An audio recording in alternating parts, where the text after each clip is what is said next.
Halo guys, balik lagi dari Cooking TV ya. Kali ini saya mau ngebahas tentang kenapa kue tidak mengembang sempurna.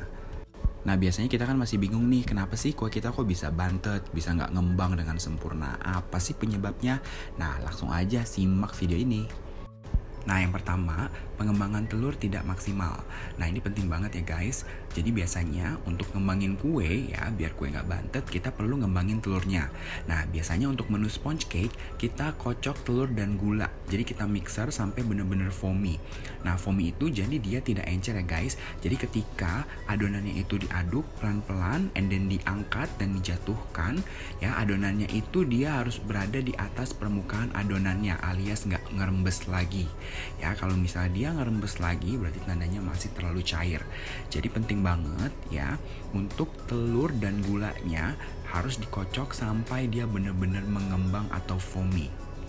Nah terus untuk menu chiffon cake atau sponge cake yang menggunakan meringue, pastikan meringuenya juga benar-benar kaku atau stiff peak kita sebutnya. Nah stiff peak ini bisa kalian lihat ya guys, seperti gambar yang ada di kiri. Ya jadi dia benar-benar kaku, sehingga kalau dicampur dengan adonan yang lain dia tidak gampang cair atau encer ya guys.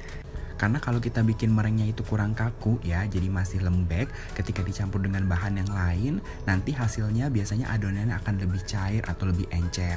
Sehingga biasanya itu yang nyebabin kuenya itu nggak ngembang dengan sempurna guys. Nah terus selanjutnya bisa jadi karena terlalu banyak diaduk atau overmix. Pasti kalian sering dengar kan kata overmix.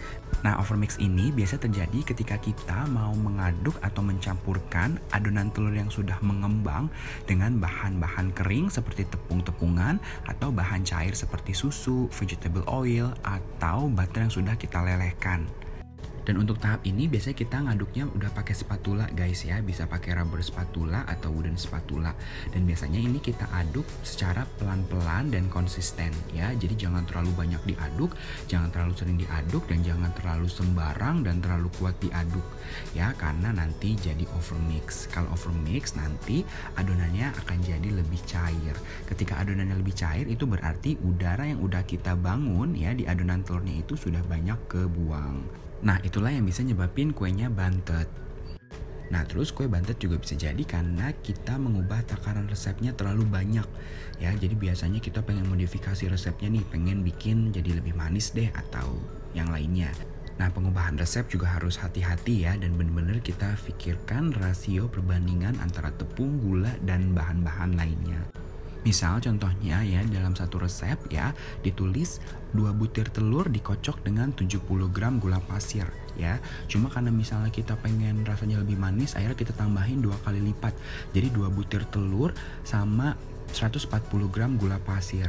Nah itu bisa dijamin nanti adonan telurnya dia nggak akan mengembang dengan sempurna ya, dia akan lengket dan basah ya, dia jadi nggak akan mengembang dengan sempurna, alhasil kuenya juga bisa jadi bantet.